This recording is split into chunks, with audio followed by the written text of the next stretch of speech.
আমন্ত্রণ সবাইকে road two democracy অনুষ্ঠানে, সঙ্গে আছে ডক্টর তৌহিদুল হক। দর্শক, অনুষ্ঠানটি জেডএসআরএম এর সৌজন্যে শুক্র থেকে রবি এই 3 দিন এই সময় আরটিভিতে নিয়মিত সম্প্রচার হয়। দেখার আমন্ত্রণ রইল। দর্শক, আসামি চেনেন না বাদীকে, আবার বাদীও চেনেন না আসামিকে। মামলার বর্ণনা পড়লেই বোঝা যায় ঘটনার সঙ্গে কোনো সম্পর্ক নেই আসামির, অথচ জারি হয়েছে গ্রেপ্তারি পরোয়ানা। গণঅভ্যুত্থানের আবেগকে কাজে লাগিয়ে ব্যক্তিগত আক্রোশ, শত্রু পক্ষকে হয়রানি, রাজনৈতিক প্রতিপক্ষকে দমন, সম্পত্তি থেকে ওয়ারিশদের বঞ্চিত করা, টাকা আদায় সহ নানা কারণে দায়ের হচ্ছে এসব ভুয়া মামলা।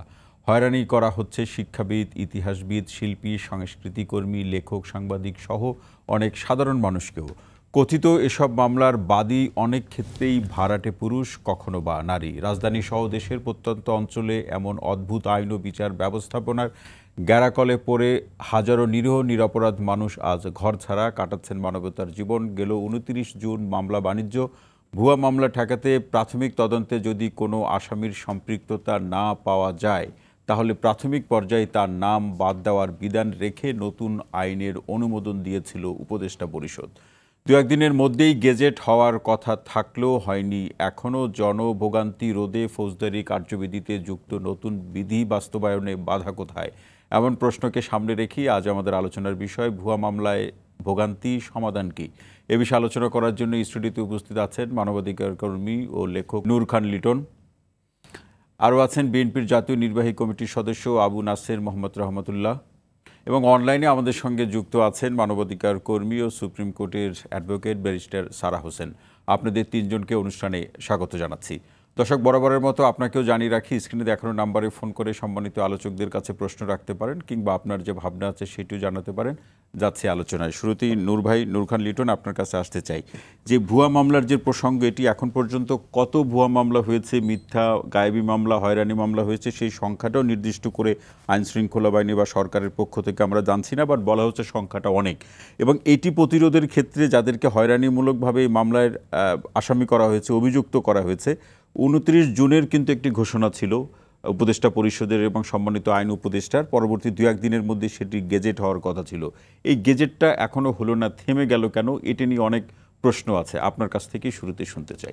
দেখেন, 5ই আগস্ট পরবর্তীতে আমরা দেখলাম রাতারাতি প্রায় প্রতিটি থানাতেই যখন থানার কার্যক্রম শুরু হয়েছে, তখন একের পর এক মামলা দায়ের হচ্ছিল।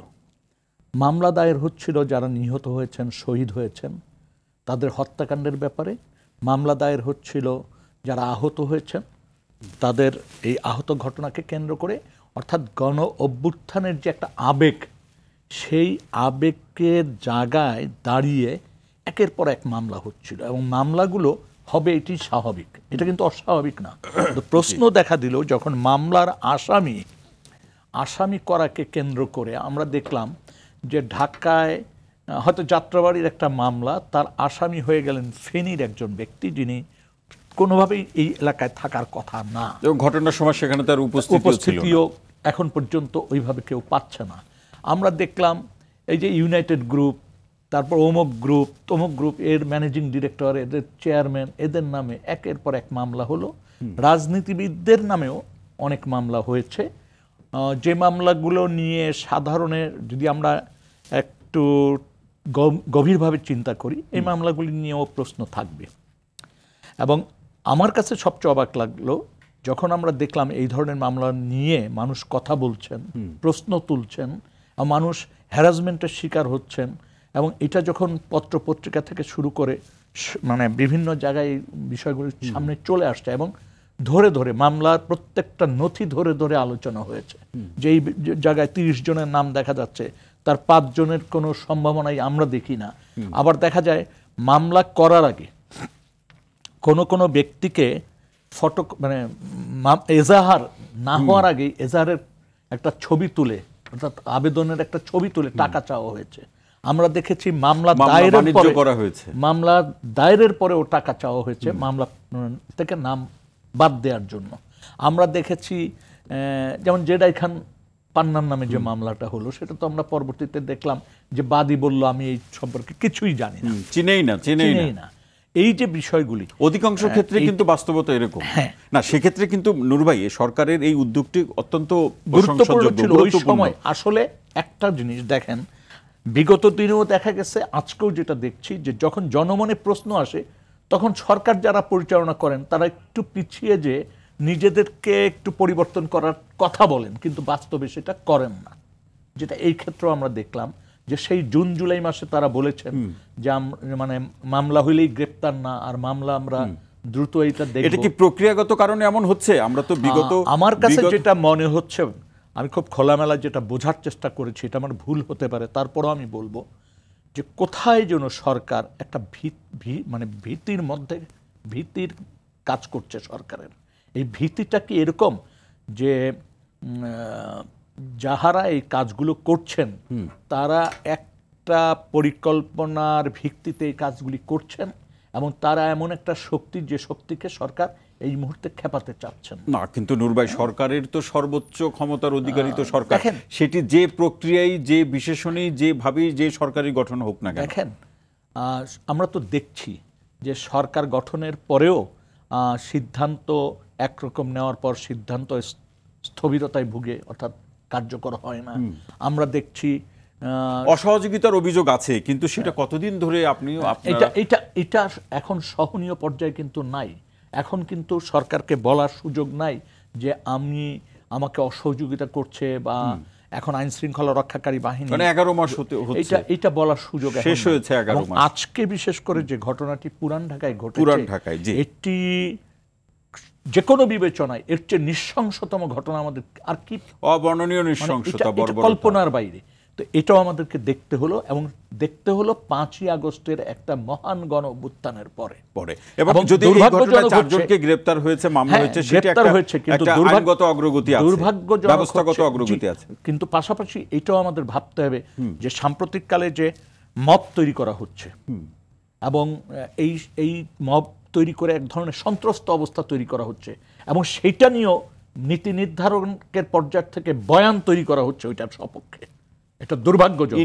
নানাভাবে তার গ্রহণযোগ্যতা তৈরি করা দুর্ভাগ্য। কারণ হচ্ছে আপনি 11 মাস পরে এসে আইন শৃঙ্খলা পরিস্থিতির নিয়ন্ত্রণ না করে বরং এই ধরনের ঘটনাকে ইনিয়ে বিনিয়ে সমর্থনের জায়গায় যাবেন, এটা চলে না। এটা চলে না। নূর ভাই, নিশ্চয়ই বিগত সময়ে যখন আসলে এই মানুষের অধিকার, মানবাধিকার, সাংবিধানিক অধিকারের প্রসঙ্গগুলি নিয়ে যখন কথা বলেছেন, তখনও স্পষ্ট করে বলেছেন। আরও অনেক স্পষ্ট আলোচনা আপনার কাছ থেকে শুনবো। তার আগে আবু নাসের মোহাম্মদ রহমতুল্লাহ ভাই, আপনার কাছে আসতে চাই, এই যে মামলা বাণিজ্য, ভুয়া মামলা দায়ের করার ক্ষেত্রেও কিন্তু আমরা রাজনৈতিক পরিচয় বা রাজনৈতিক শক্তির ব্যবহারের বিষয়টি দেখেছি। সেক্ষেত্রে কোনো কোনো ক্ষেত্রে আপনার দলের নেতাকর্মীদেরও নাম এসেছে, ব্যবস্থাও গ্রহণ করা হয়েছে, কিন্তু সাংগঠনিক ব্যবস্থা গ্রহণ করেও এই অবস্থা থেকে পরিত্রাণ পাওয়া যাচ্ছে না। এবং পুরান ঢাকার পরিস্থিতি তো নূর ভাই বললেন। করণীয় জায়গাতে আপনার দল আর কি কিছু ভাবছে, নাকি আপনাদের মধ্যে নিজস্ব বা অভ্যন্তরীণ কোনো আলোচনাও বা হয়েছে কিনা? জি, ধন্যবাদ আপনাকে, আপনার মাধ্যমে আরটিভির দর্শক শ্রোতা মণ্ডলী এবং সম্মানিত আলোচক জনাব নূর খান লিটন। আমাদের সঙ্গে অনলাইনে যুক্ত আছেন মানবাধিকার আইনজীবী ব্যারিস্টার সারা হোসেন। সবাইকে ধন্যবাদ জানাচ্ছি। মূলত মামলা বাণিজ্যর বিষয়টা কিন্তু 5 তারিখের পর থেকেই বেশ আলোচিত একটা বিষয়। আপনি যেটা বলেছেন যে আপনার দলের লোকজন যারা অসৎ উদ্দেশ্যে যা কিছুই করবে, সেটা যেই দলেরই হোক, আপনি নিজেও বলেছেন যে বিএনপির পক্ষ থেকে ব্যবস্থা গ্রহণ করা হয়েছে, সাংগঠনিক ব্যবস্থা নেওয়া হয়েছে। সাংগঠনিকভাবে ব্যবস্থা নেওয়ার নজির, এইরকম নজির বাংলাদেশে অতীতে হয়নি, কখনো ছিল না। সেক্ষেত্রে কি ধরনের করা হয়েছে, আমি যেমন কয়েকদিন আগে একটা মামলা দেখলাম, সেখানে লেখা ছাত্রদল কর্মী। তো ছাত্রদল কর্মী তো কোনো ডেজিগনেশন না। দেখা গেছে সে রিক্সা চালক, তার নামে দেওয়া হয়েছে ছাত্রদল কর্মী, থাকে সে গাজীপুরে, মামলা করেছে এখানকার স্বনামধন্য 2টা প্রতিষ্ঠানের ম্যানেজিং ডিরেক্টর বা চেয়ারম্যানের বিরুদ্ধে।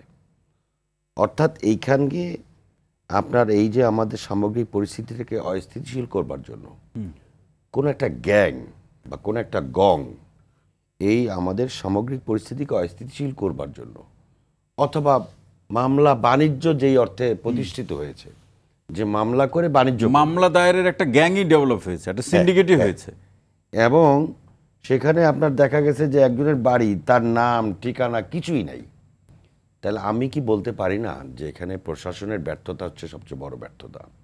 কারণ প্রশাসন যখন দেখবে যে এই বাদীর কোনো অস্তিত্ব নেই, এই বাদীর কোনো হদিস নেই। এই বাদীর নাম হচ্ছে অমুক জেলার অমুক উপজেলা অমুক ইউনিয়নের একজন ভ্যান চালক। চিনি মামলা করেছেন ঢাকা শহরের যাত্রাবাড়ির কোনো একজন ব্যক্তিকে, মতিঝিলের কোনো এক ব্যবসায়ীর বিরুদ্ধে। তাৎক্ষণিকভাবে প্রশাসন যদি আপনার শক্ত হাত হ্যান্ডেল করতো, তাহলে তো এই মামলার সংখ্যাটা আর বাড়তে পারতো না। এবং না, আবার সেক্ষেত্রে রহমতুল্লাহ ভাই, আপনি নিশ্চয়ই জানেন যে অভিযোগ আছে যিনি বাদী, তাকে কখনো জোর করে কখনো অর্থ দিয়ে নাম পর্যন্ত তার হাতে লিখে ধরিয়ে দেওয়া হয়েছে যে তুমি এদের নামে মামলা করো বা আসামির তালিকা এদের নাম আপনি সংযুক্ত সেটাও তো করো। প্রকাশ করতে পারেননি। সেটাও তো আপনার জনসম্মুখে নিয়ে আসা উচিত ছিল যে এই বাদীকে প্রোটেকশন দিয়ে, রাষ্ট্রীয় প্রোটেকশন দিয়ে, নিরাপত্তা দিয়ে, তারপরে তাকে কে বাধ্য করেছে, কে অর্থ দিয়েছে, কোন উদ্দেশ্যে করেছে। আপনার তো সেটা রাষ্ট্রের দায়িত্ব ছিল যে এই মিথ্যাচার, এই ধরনের অপকর্ম, এই ধরনের অন্যায় কাজে যারা উৎসাহ জুগিয়েছে তাদেরকে খুঁজে বের করার দায়িত্ব কার? যারা রাষ্ট্র চালাচ্ছেন তাদের। এবং না, সেক্ষেত্রে যে অসহযোগিতার যে প্রশ্ন, সেই অসহযোগিতার প্রশ্ন কি শুধু প্রশাসনিক অসহযোগিতা বা আইন শৃঙ্খলা বাহিনী পারছে না সেই জায়গাটা বলবেন? রাজনৈতিক অসহযোগিতার জায়গাটা কি দেখেন না? রাজনৈতিক অসহযোগিতা কোনো সুযোগ নেই এখানে। আপনি কেউ বলতে পারবেন না যে অমুক জায়গায় বিএনপির কর্মী বা জামাতের কর্মী বা এনসিপির কর্মী সে অসহযোগিতা করেছে, এরকম কোনো প্রমাণ তো আপনি পাবেন না। এখানে তো আমি বলবো যে একটা ঘটনা, অসহযোগিতা মানে মামলা বাণিজ্যের সাথে জড়িত কেউ কেউ, এই অর্থে এটা তো অসহযোগিতা না। মামলা বাণিজ্যের সঙ্গে যে জড়িত সে তো কোনো রাজনৈতিক কর্মী হতে পারে না, সে তো সমাজের কোন সুষ্ঠু নাগরিক হতে পারে না।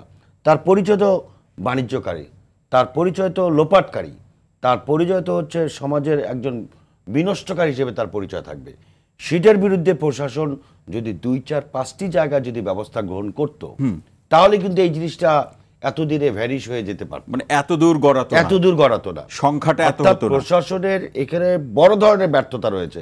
এবং প্রশাসন তাদের অনভিজ্ঞতার কারণেই বলবো, আমি বলবো না ইচ্ছাকৃতভাবে, তাদের অনভিজ্ঞতার কারণেই তারা এই ধরনের অপকর্মকে হ্যান্ডেল করতে বা এটাকে দমিয়ে দেওয়ার জন্য যথাযথ পদক্ষেপ তারা গ্রহণ করতে সময় লাগছে। আবু নাসের মোহাম্মদ রহমতুল্লাহ ভাই, অসংখ্য ধন্যবাদ।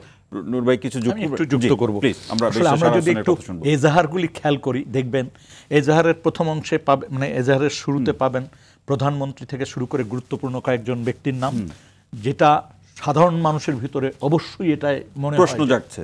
তারপরে দেখবেন যে পুলিশের কিছু কর্মকর্তা, তারপর দেখবেন ব্যবসায়ী, তারপর দেখবেন কিছু অপরাধী যারা শনাক্ত করতে পেরেছে এরকম 2-4 জন। না, পরে আরেকটা কিন্তু এই জায়গাটাতে একটা জিনিস খেয়াল রেখে, কেন যেন আমার মনে হচ্ছে যে সমস্ত পুলিশ কর্মকর্তা বা রাজনীতিবিদরা রিয়েল অর্থে এই ঘটনাগুলির সাথে যুক্ত, তাত্ত্বিক মানে নূর ভাই এই জায়গাতে তাদেরকে আটকানোর জন্য কৌশল হিসাবে এই সহজ পন্থাটি তারা বেছে নিয়েছে। এবং আরেকটি বিষয় বাদ গেল কিনা যে অজ্ঞাতনামা, এই প্রসঙ্গটি আমরা আলোচনা করবো। বেশটা সারা হোসেন, আপনাকে নিশ্চয়ই আপনি শুনতে পাচ্ছেন, দুজন সম্মানিত আলোচকের আলোচনা আপনি শুনছিলেন যে আসলে এই যে ভুয়া মামলা বাণিজ্য যে প্রসঙ্গগুলো থেকে একটা পরিত্রাণ পাওয়ার উপায় হিসাবে সিআরপিসিতে নতুন বিধান যে সংযোজনের আলাপটি সরকারের পক্ষ থেকে আমরা ঘোষণা শুনলাম, গেজেট হওয়ার কথা ছিল, সেটি এখনো হয়নি। এটি কি প্রক্রিয়াগত কারণেই হচ্ছে না? সেটি একজন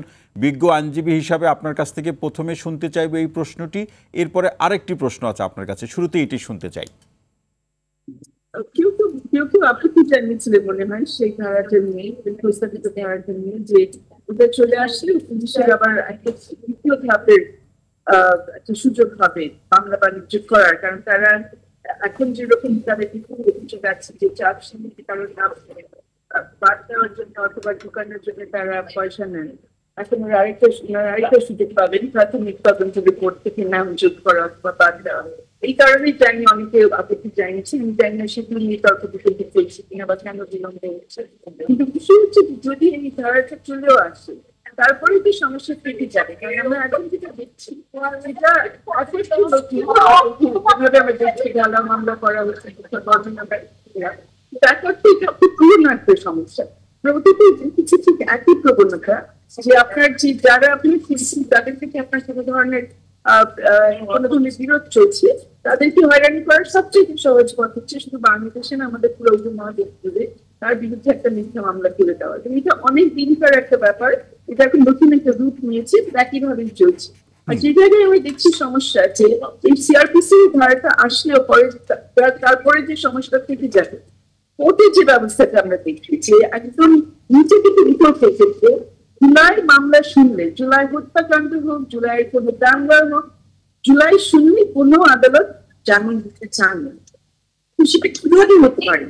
আমরা আপনারা এখন সবাই বলুন যে অনেক মিথ্যা মামলা হচ্ছে, সবাই জানে, গণমাধ্যমে কথা হচ্ছে, কিন্তু আমাদের আদালত কেন কোনো আদালত এই বিষয়ে ঢুকতে চাচ্ছে না? জুলাই শুনলে তারা বলে দেন জামিন হবে, আগাম জামিন হবে না, আর অন্যান্য জামিন হলে সেটা পরের স্থগিত হয়ে যাবে। সেটা কিভাবে চলতে পারে যেখানে আমরা জানি অতীতে জামিন না দেওয়ার রাজনীতি, এবার জামিন না দেওয়ার প্রবণতা রাজনীতির অনেক বড় একটা শক্তি হিসেবে কাজ করেছে, একটা বড় হাতিয়ার হিসেবে কাজ করেছে। এটা পরিবর্তন করতে হলে এখনই তো পরিবর্তন করতে হবে। আপনি আগামী বছর নির্বাচন করে তারপর সমাধান করবেন, এটার উপরে তো কারো কোনো আস্থা থাকবে না। এখন এটা চেঞ্জ করবে। জি, বেশা সারা হোসেন, আপনি যেমনটি বলছিলেন আসলে জামিন যাওয়ার ক্ষেত্রেও আসলে এই যে প্রক্রিয়াগুলো বা যে মানসিকতা বা অবস্থা আমরা লক্ষ্য করছি, তার সূত্র ধরে এই ধরনের এই যে মিথ্যা মামলা, ভুয়া মামলা, এবং আপনি যথার্থই বলেছেন আমাদের স্টুডিওতে যে দুইজন সম্মানিত আলোচক আছেন আপনারা তিনজনই একমত হবেন যে আসলে আপনারা একমত হবেন কি একমত যে আসলে এখন এই মুহূর্তে কাউকে হয়রানি করতে হলে একটা মামলা দিয়ে হয়রানি করা খুব সহজ। তো সেই প্রশ্নে এই ধরনের মামলার যে লিগ্যাল যে মেরিট কিংবা দিন শেষে বিচারের জায়গাটি কি হতে পারে বা কি হবে, হয়রানি ছাড়া আদৌ কিছু হবে কিনা বিচারের প্রশ্নে, এই জায়গাটি একটু শুনতে চাই। 10 মাস ধরে অনেকেই বলে যাচ্ছি যে এই মামলাগুলোতে সবচেয়ে বেশি ক্ষতিগ্রস্ত হবেন যারা তাদের স্বজন হারিয়েছেন জুলাই অগস্ট হত্যাকাণ্ডের সময়, কারণ তারা তো আলটিমেটলি বিচার পাবেন না। এবং মিথ্যা মামলা করা হচ্ছে, মিথ্যা ভাবে অনেকে অভিযুক্ত করা হচ্ছে এখানে, সেটার কোনো আশু সমাধান আমরা পাচ্ছি না। পুলিশ অ্যাকচুয়ালি তারা এই ঘটনা ঘটছে, মিঠুন ভাই একটু আগে যে কথাটা বললেন, যারা আসলে এটার সাথে জড়িত, যাদের নামগুলো বাদ করছে, সেখানে মিথ্যাভাবে অন্যদের নাম দেওয়া হচ্ছে, সেখানে পুলিশ তো আসলে ওইভাবে তদন্ত আর চালাচ্ছে না সঠিকভাবে আসলে কারা জড়িত তাদেরকে বের করার জন্য, বরঞ্চ যারা কোনোভাবেই জড়িত না তাদের পিছনে তারা অনেক সময় শ্রম দিচ্ছে, এবং সেটার কোনো ফলাফল শেষ পর্যন্ত আসবে না, খালি এনাদের হয়রানি হবে, অন্যদিকে কেউ কিন্তু কোনো সুরাহা পাবে না, কোনো বিচার পাবে না। তো বিচার যারা চাইছেন, এখন আমরা জুলাই অগস্ট হত্যাকাণ্ড নিয়ে অনেকেই তো দাবি করছেন যে বিচার হওয়া উচিত, আমরা সবাই মনে করি এটার বিচার হওয়া উচিত, আইসিটির বাইরে সাধারণ আদালতেও বিচার হওয়া উচিত, কিন্তু বিচারটা করতে হলে যারা দায়ী তাদেরকে তো আগে চিহ্নিত করে তাদের বিরুদ্ধে মামলা দেবো, যেই মামলাগুলোর সাক্ষ্য প্রমাণ আছে, বিভিন্ন ধরনের সাক্ষ্য প্রমাণ আছে, তো মোবাইল হাজার হাজার মোবাইল ফুটেজ আছে, সেগুলো ব্যবহার করছে, আইসিটি যেগুলো করছে, আমাদের সাধারণ আদালতগুলোতে মামলাগুলো আছে, সেগুলো তদন্ত করার জন্য একই ধরনের তথ্য প্রমাণ আসলে দেখা হচ্ছে কিনা সেটা পর্যন্ত আমরা জানি না। আমরা একটা কথা অনেকদিন ধরে বলেছি, অনেকেই কিন্তু আনফরচুনেটলি সরকারে কেউ শুনছে না, যে পুরো যেরকম করে বিভিন্ন ধরনের সংস্কার কমিশন করা হলো, ঐক্যমত তৈরি করা হচ্ছে, কেন বিচার প্রক্রিয়া নিয়ে কোনো কমিশন নাই?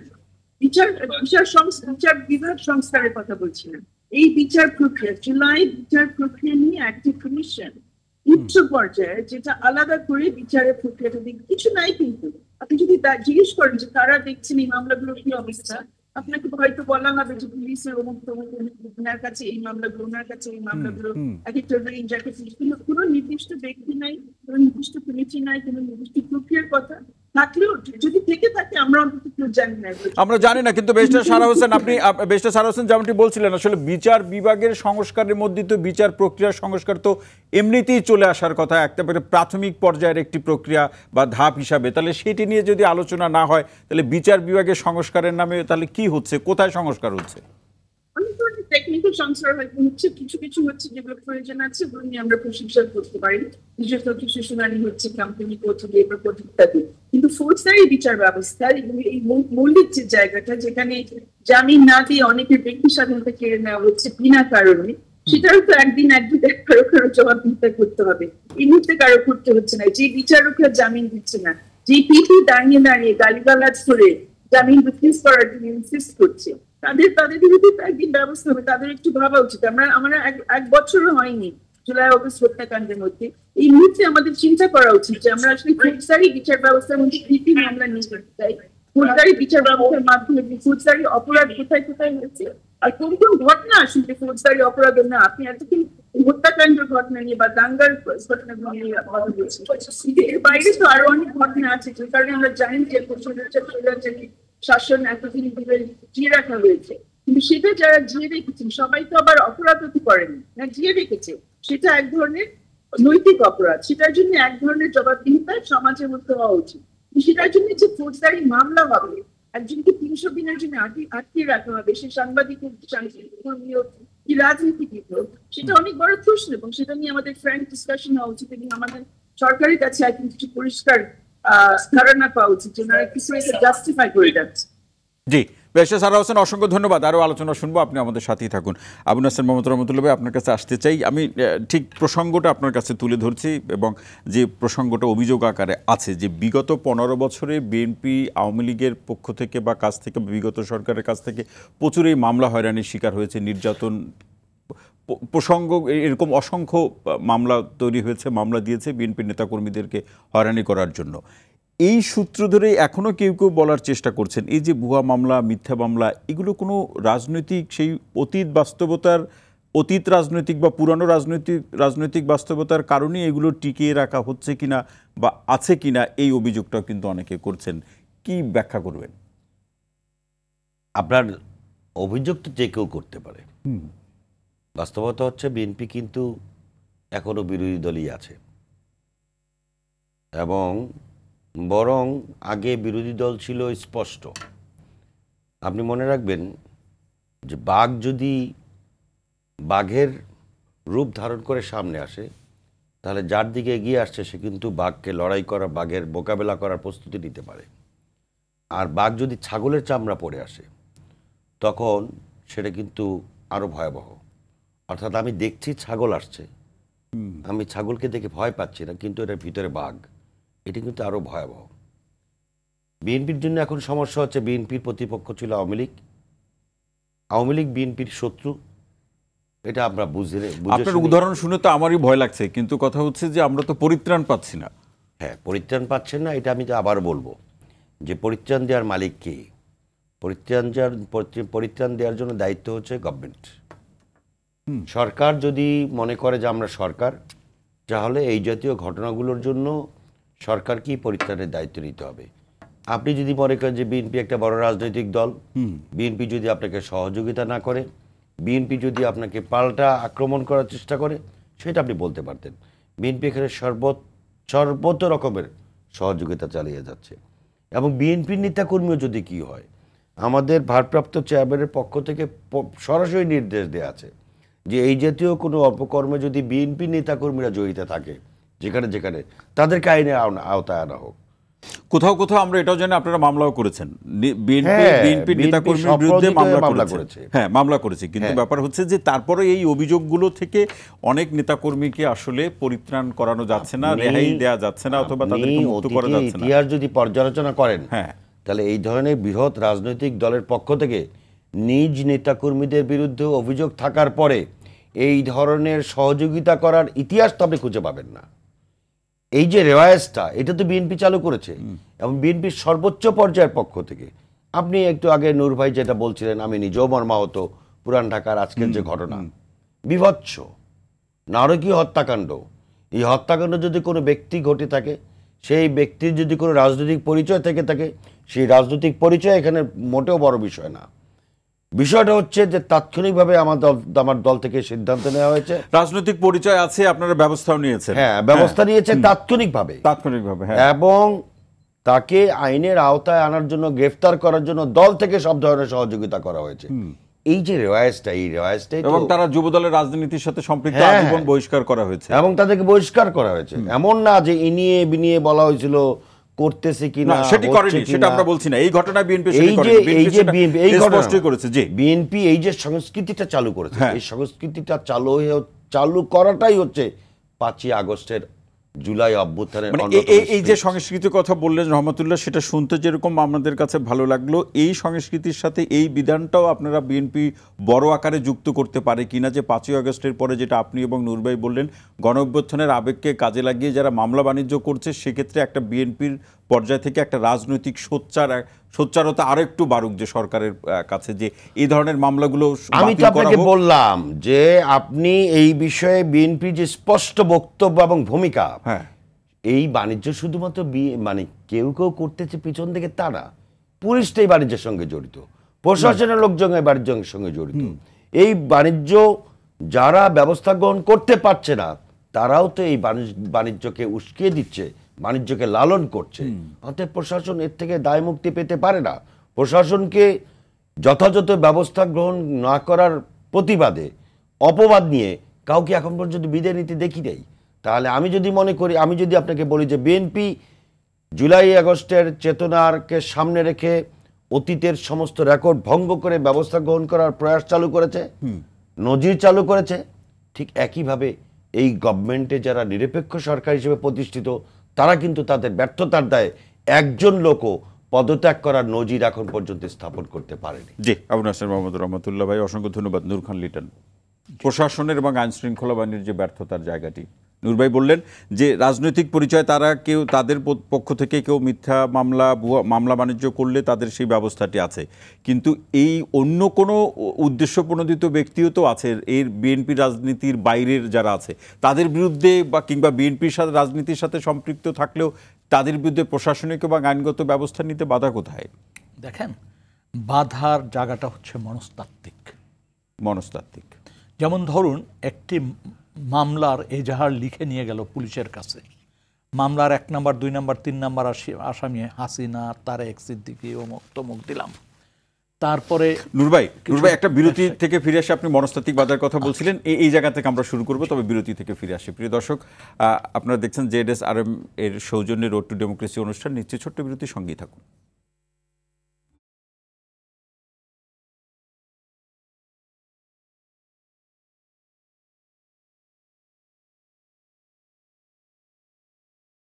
দুলা ভাই, ইঞ্জিন ঠিক না থাকলে গাড়ির যেমন কোনো ভরসা নাই, ভালো রড না হইলে বাড়িরও কোনো ভরসা নাই, দুইটাই বিপজ্জনক। তো কোন রোড কিনবো? কেন, জেএসআরএম 25 বছরের পথ চলায় নিরাপদে রাখার প্রত্যয়ে। দর্শক, বিরতির পর আবারও স্বাগত জেএসআরএম নিবেদিত রোড টু ডেমোক্রেসি অনুষ্ঠানে। সঙ্গে আছে ডক্টর তৌহিদুল হক। যে বিষয়টি নিয়ে আজকে আলোচনা করছি, ভুয়া মামলায় ভোগান্তি সমাধান কি, যে প্রশ্নটি নূর খান লিটন ভাই আপনার কাছে রেখে যাওয়া, যে আসলে ব্যবস্থা নিতে, যেটি আমাদের রহমতুল্লাহ ভাই বলছিলেন যে আসলে এটি প্রশাসনিক এবং আইনশৃঙ্খলা বাহিনীর পক্ষ থেকে কি ব্যবস্থা নেওয়া হচ্ছে, তার সূত্র ধরে আপনার কাছে প্রশ্ন ছিল ব্যবস্থা নিতে বাধা কোথায়। আপনি বলছিলেন মনস্তাত্ত্বিক বাধা আছে, এখান থেকে শুনতে চাই।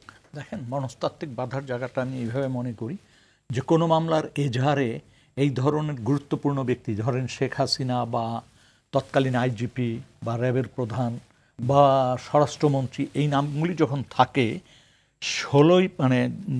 জুলাই আগস্টের যে মহান গণ অভ্যুত্থান, এই অভ্যুত্থানের যে একটা আবেগ, সেই জায়গা থেকে কোনো পুলিশ কর্মকর্তা কি ওই মামলা পেন্ডিং, ওই এজাহারটা পেন্ডিং রাখতে পারবে বা রিফিউজ করতে পারবে? আমার তো মনে হয় না। এক ধরনের মনস্তাত্ত্বিক জায়গা থেকে সে ওইটাকে গ্রহণ করবে। সরকার যখন এই বিষয়টা নিয়ে বিষয়টা অনেক প্রশ্ন উঠেছে, তখন সরকার যেটা করতে পারতো খুব দ্রুত বেগে, দ্রুত সময়ের মধ্যে, সেটা হচ্ছে একটা কমিটি করে দিতে পারত। স্বরাষ্ট্র মন্ত্রণালয়ের অধীনে হোক, আইনজীবীরা থাকতে পারতো, সাংবাদিকরা থাকতে পারতো, রাজনীতিবিদরা থাকতে পারতো, যেই কমিটি এই মামলাগুলি দেখভাল করে তারপর এজাহার থেকে যারা নির্দোষ প্রাথমিকভাবে মনে হবে, যারা প্রাথমিকভাবে তদন্ত উঠে আসবে, দ্রুত তাদেরকে ইয়ে করে দেওয়া। কারণ আজকে দেখেন, সিদ্ধান্তটি কিন্তু তাই ছিল, সম্মানিত আইন উপদেষ্টা কিন্তু তাই সেই কথাই বলেছিলেন। এইটা পারেনি কেন ওনারা, সেই প্রশ্নটা আবারও আমি আপনাকে করছি, যে ওনাদের সব শর্টকাট চিন্তাভাবনা ছিল। অর্থাৎ আমার বিরুদ্ধে যে মামলাটি হওয়া দরকার, সেই মামলাটি করতে সময়ক্ষেপণ করার একটা সময়ক্ষেপণ করবেন, মাঝখান দিয়ে এই মামলাগুলি দিয়ে আটকিয়ে রাখবেন। এরকম একটি মনস্তাত্ত্বিক জায়গা তাদের ভিতর কাজ করেছে। তারা সহজ পন্থায় চিন্তা করছে যে একটা হত্যা মামলা দিলেই তো হয়ে যায়, কিন্তু সেটা কিভাবে এই ঘটনাগুলির সাথে যুক্ত, সেটি ইনভেস্টিগেশন করে তার বিরুদ্ধে দালিলিক প্রমাণ সহ, তথ্য সহ যে মামলা দায়ের, এটা তো একটু সময় সাপেক্ষ ব্যাপার। সেই জায়গা তারা এই শর্টকাট পন্থা নিয়েছে বলে আমার ধারণা। আপনার কাছে মনে হয় জামিনের প্রসঙ্গ আসতে চাই। ব্যারিস্টার সারা হোসেন বলছিলেন আসলে জামিনের প্রসঙ্গ নিয়েও নানা ধরনের রাজনীতি সহ নানা ধরনের প্রক্রিয়াগত কূটকৌশলের প্রসঙ্গ আছে। এই একজন জামিন পাওয়া তো একজন অপরাধী বা অভিযুক্ত, তার তো আইনগত অধিকার। সেই জায়গাটা কি জুলাই বিপ্লব বা গণঅভ্যুত্থানের কারণে জামিন যদি বিলম্ব হয় অথবা জামিন না পাওয়া যায়, তার আইনগত ভিত্তি বা নৈতিকতা কি থাকবে?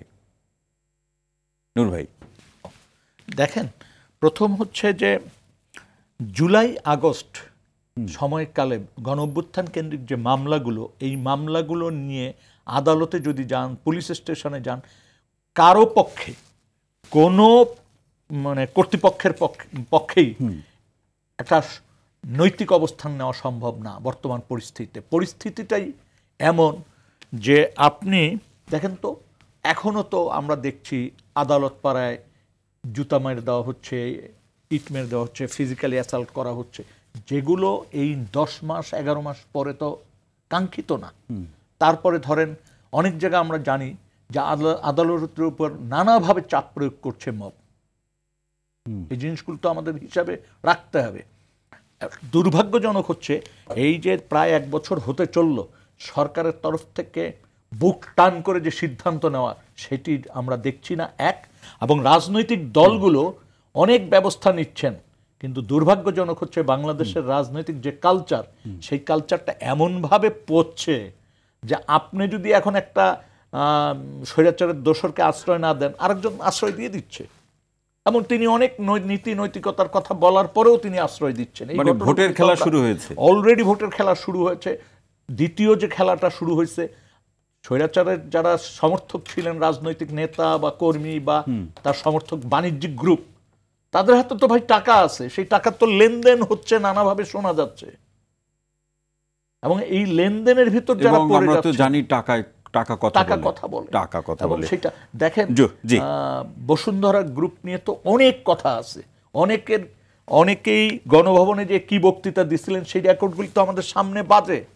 তারা আবারও কেউ স্বতন্ত্র নির্বাচিত হয়ে সম্পাদক আছেন পত্রিকার, স্বতন্ত্র নির্বাচিত হয়েছেন, তারপরে তিনি ছিলেন আসলে আওয়ামী লীগ, কি বলেন নাই গণভবনে, যে এখন আবার বুক টান টান করে দেয় দেখি সরকারের বিভিন্ন মহলে প্রশংসা করতে এসেছে। নিশ্চয়ই ভুলে যাননি যে জীবনে মরণে সব একসাথে। যে বেশটা সারা হোসেন, আবারও আপনার কাছে পর্যালোচনা শুনতে চাই, এবং প্রশ্নটি এভাবেই আমি আপনার কাছে রাখছি যে আপনি তো দীর্ঘদিন ধরে আইন চর্চায় বা এই পেশার সাথে আপনি আছেন, এবং অভিজ্ঞতা বলুন, পড়াশোনা, সকল জায়গা থেকে একজন বিজ্ঞ আইনজীবী হিসেবে আপনার কাছে প্রশ্নটি রাখছি যে আসলে এই বিষয়গুলো, ভুয়া মামলার এই প্রসঙ্গ, মামলা বাণিজ্যের মনে হচ্ছে যে একটা সংস্কৃতি পর্যায়ে, অপসংস্কৃতি পর্যায়ে সেটি ধাবিত হচ্ছে। এই জায়গা থেকে উত্তরণের প্রশ্নে সরকার যে ভাবনাটি ভেবেছে সেটি আমরা অচিরেই দেখতে চাই, তার বাস্তবায়ন দেখতে চাই। কিন্তু এছাড়া আর কি ব্যবস্থা অল্প সময়ের মধ্যে শর্ট টার্মে সরকার কিংবা বিচার প্রক্রিয়া বা বিচার বিভাগ গ্রহণ করে এই ভুয়া মামলায় যারা অভিযুক্ত হয়েছেন, আসামি হয়েছেন, তাদেরকে ভোগান্তি থেকে পরিত্রাণ দেওয়া যায়, এই ক্ষেত্রে কি পরামর্শ আপনি রাখবেন? এখানে শুধু আসলে সরকারকে আমাদের দায়ী করলে হবে না, এখানে অন্যান্য খেলোয়াড়রাও আছেন, এবং অবশ্যই রাজনীতিবিদরা এবং রাজনৈতিক দলের এখানে একটি বড় একটা ভূমিকা আছে।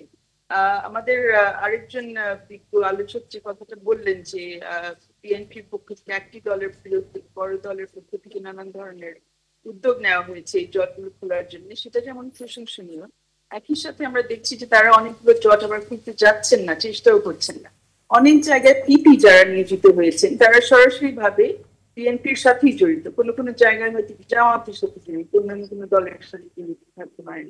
সে পিপিদের ভূমিকা একটু দেখা উচিত। পিপিরা দাঁড়িয়ে কিন্তু প্রত্যেক কেসে ওনারা জামিনের বিরোধিতা করেন, কিন্তু বিরোধিতা না, ঘোর বিরোধিতা করেন। অনেক সময় ওনারা যে ডেকোরাম কোর্টের মধ্যে রাখার কথা, যে আপনি যে মামলাটা এনেছেন, অভিযোগগুলো উত্থাপন করবেন, সেটা না করে তারা ব্যক্তিগত গালিগালাজের পর্যায়ে চলে যান। ওনাদের কারো বিরুদ্ধে আজ অব্দি কোনো ব্যবস্থা কেউ নিয়েছে আমি শুনি নাই, বার থেকে তো নেওয়াই হয়নি, কোনো জজ তা নিবেন না, সাহস হচ্ছে না। যে অবস্থা, যে মবক্রেসির কথা আমরা শুনলাম, কিন্তু অ্যাটলিস্ট তারা যে দলে বিলং করেন সেই দল তাদের বিরুদ্ধে ব্যবস্থা নিতে পারে, বলতে পারেন যে আপনার কাহিনী পেশাগত আচরণ আপনারা অনুসরণ করেন এবং এই কথায় আপনারা জামিন নাকচ করবেন। ঠিক আছে, একটা তৃপ্তি হয়তো পাচ্ছেন, অনেকে অনেক ধরনের অন্যায়ের শিকার অতীতে হয়েছেন, হয়তো ভাবছেন যে না ঠিক আছে এবার অন্য কেউ হোক, কিন্তু সেটা তো আসলে কোনো ধরনের আইনি প্রক্রিয়া পরিচালনা করার কোনো ব্যবস্থা করতে পারে না। আর এখন আমার কথা শুনে অনেকে বলবেন যে আপনি কি সব কথা বলছেন, এভাবেই তো আমাদের দেশ চলে, এভাবে আমাদের দেশ চলেছে 50 বছর যাবে।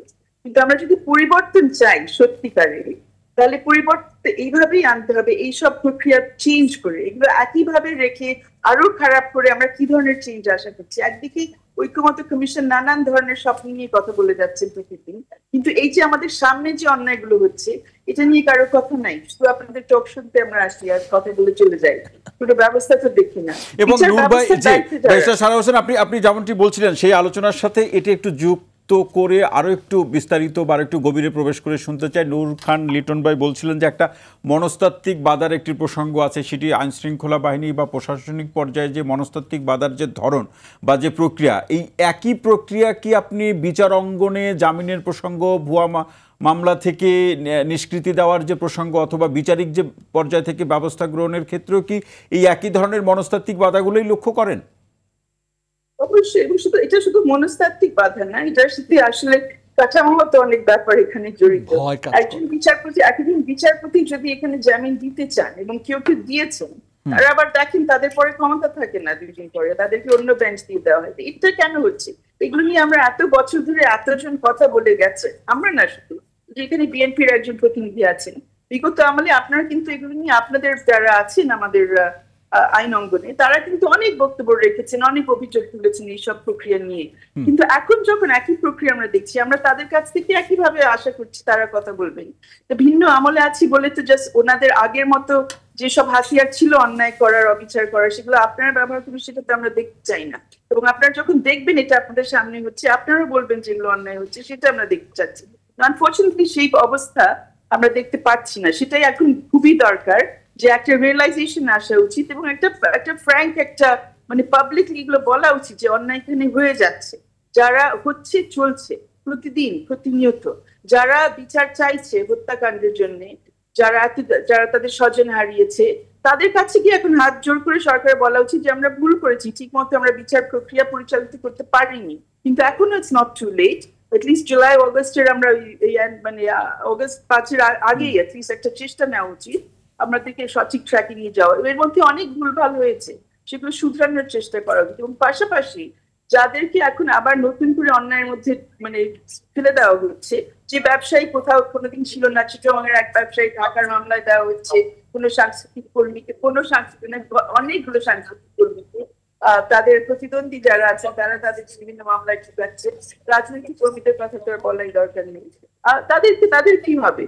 আর তারা কিরকম করে লুকোচুরি করে থাকবে আগামী মাস পর্যন্ত, কয়েক বছর পর্যন্ত, যতক্ষণ না পর্যন্ত এভাবে তো আসলে আমরা কোনোভাবে কোনো মানে স্থিতিশীল কোনো পর্যায়ে যেতে পারবো না যতক্ষণ না পর্যন্ত আমরা এটা সলভ করি। আর যদি আমরা কোর্টের এই সমস্যা সলভ করার চেষ্টা না করি, এখন বলছি আমার খুবই আশঙ্কা যে একই প্রসেস আমরা দেখবো। অলরেডি ইন এ সেন্স নির্বাচনের সাথে এই জিনিসগুলো অলরেডি বের হয়ে গেছে। আমরা দেখছি যে যাদেরকে মনে করছেন তাদের নির্বাচনী প্রতিদ্বন্দ্বী হবেন না মানে অদূর ভবিষ্যতে, তাদের বিরুদ্ধে মামলা দেওয়া শুরু করে দিচ্ছে, এছাড়া কোনো কারণ নাই তাদের বিরুদ্ধে মামলা হওয়ার। তো সেই বিষয়গুলো তো এখন তাদের স্বচ্ছ নির্বাচন আমরা চাইলে সেটাও একটা কারণ কেন এই মামলাগুলোর ব্যাপার দেখতে হবে। এমনি তো অন প্রিন্সিপাল এই মামলাগুলোকে সমাধান করা উচিত, সঠিকভাবে পরিচালনা করা উচিত, এবং এটার জন্য যেটা আই থিঙ্ক লিটন ভাই একটু আগে বিরতির আগে বলছিলেন, একটা বিশেষ প্রক্রিয়া এখন আমরা দেখতে চাই, একটা কাঠামো, একটা ব্যবস্থা, যে এই জুলাই অগস্ট হত্যাকাণ্ডে কিভাবে পরিচালনা হচ্ছে সেটার জন্য তারা কয়েকজনকে দায়িত্ব দিক সরকারের পক্ষ থেকে, এবং তারা জনসমক্ষে তথ্য দিতে থাকুক যেগুলো কি অগ্রগতি হচ্ছে, কি সমস্যা হচ্ছে, অভিযোগ করার একটা জায়গা থাকুক। শুধু আইজিপির কাছে দিলে হবে না, অবশ্যই শুধু আইসিটির কাছে দিলে হবে না, কারণ আইসিটিতে হাতে গোনা কয়েকটি মামলা যাচ্ছে, বেশিরভাগ যে মামলাগুলোর কথা আমরা বলছি সেগুলো আমাদের সাধারণ নাগরিক, সেগুলোর কিন্তু কোনো পিতামাতা নাই, কোনো এটি ব্যারিস্টার সারা হোসেন যেটি বলছিলেন এটি ভালো একটি উদ্যোগ। এই ধরনের এই 5ই আগস্টের পরে যে মামলাগুলো হয়েছে এগুলো পরিচালনার ক্ষেত্রে একটা বিশেষ প্রক্রিয়া বা ব্যবস্থা বা একটা কাঠামোর প্রশ্নে সরকার ভাবতে পারে। আমি আরও আলোচনা শুনবো আপনার কাছ থেকে। আবু নাসের মোহাম্মদ রহমতুল্লাহ আপনার কাছে আসতে চাই, যেটা আমাদের নূর খান ভাই বলছিলেন একটা আলোচনা শেষের দিকে দ্বিতীয় পর্যায়ে, এই প্রসঙ্গটাই আপনার কাছে তুলে ধরছি যে রাজনীতির বিগত সময়ে যে পচন আমরা দেখেছি এবং অপসংস্কৃতির যে প্রসঙ্গ, যে যারা এই মামলা বাণিজ্য থেকে শুরু করে নানা ধরনের অপরাধ বা অস্থিরতার সাথে জড়িত তাদেরকে ভোটের সমীকরণের প্রেক্ষাপটে কে কোন দল তাদেরকে নিবে এবং সে পিছনে অর্থ বিনিয়োগ করা, এই আলোচনা বা এই অভিযোগগুলো কিন্তু ইতিমধ্যে একেবারে কোথাও কোথাও একেবারে তথ্য প্রমাণ সহ আছে। এই প্রশ্নেও বা আসলে কি বিএনপি কি ভাবছে অথবা কি করা যায়, নাকি নতুন আপনার কাছে প্রশ্নটি হচ্ছে যে নতুন সংস্কৃতি সৃষ্টি করতে পারবে কিনা বিএনপি? দেখুন, এখানে বেশ কিছু কথা এসছে যে ভোটের খেলা শুরু হয়ে গেছে, টাকার লেনদেন শুরু হয়ে গেছে। ভোটের খেলা তো সবসময়ই থাকে মাঠে। এখন বিএনপি সারা দেশে কাউন্সিল করছে, ইউনিয়ন পর্যায় থেকে শুরু করে জেলা পর্যায় পর্যন্ত দলকে গোছাচ্ছে, জি, সদস্য ফরম নবায়ন করছে, নতুন সদস্য গ্রহণ করছে। বিএনপির পক্ষ থেকে ভারপ্রাপ্ত চেয়ারম্যান সরাসরি বলে দিয়েছেন, আওয়ামী লীগের রাজনীতি বা ফ্যাসিবাদের দোষর ছিল এরকম কাউকে দলের মধ্যে টেনে নেওয়া যাবে না। আর অন্যদিকে আপনি দেখবেন যে এই ফ্যাসিবাদের বিরোধিতা করে পাশাপাশি আরও কিছু রাজনৈতিক দল, তারা একেবারে ফ্যাসিবাদের দোষর হিসেবে চিহ্নিত ছিল বিভিন্ন ব্যবসায়ী মহল, বিভিন্নভাবে টাকা পয়সার মালিক হয়েছে, তাদেরকে আনুষ্ঠানিকভাবে দলে যোগদান করাচ্ছে, তারাও ফ্যাসিবাদের বিরুদ্ধে কথা বলছে। তো এইখানে বিএনপি যেখানে আনুষ্ঠানিকভাবে নাম ধরে ঘোষণা করে বলেছে যে এই জাতীয় লোকদেরকে নেওয়া হবে না, অপরদিকে ফ্যাসিবাদের তারা এখন বড় মুরব্বী সেজে গেছেন অনেকে, তারা আনুষ্ঠানিকভাবে তাদেরকে দলে গ্রহণ করছেন।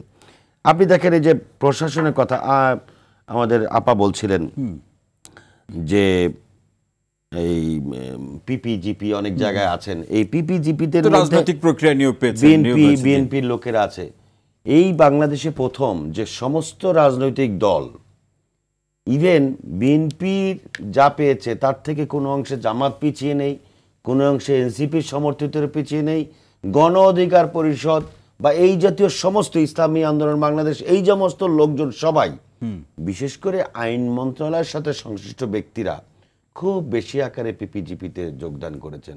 সেখানে বিএনপির যে পার্ট ভলিউম, বিএনপির যে দলীয় যে অবস্থান, সেখান থেকে অনেকেই ছিটকে পড়েছেন। সো আমি ওইটাকে দোষারোপ করতে চাই না, সবাই মিলে রাষ্ট্র পরিচালনা করা ভালো।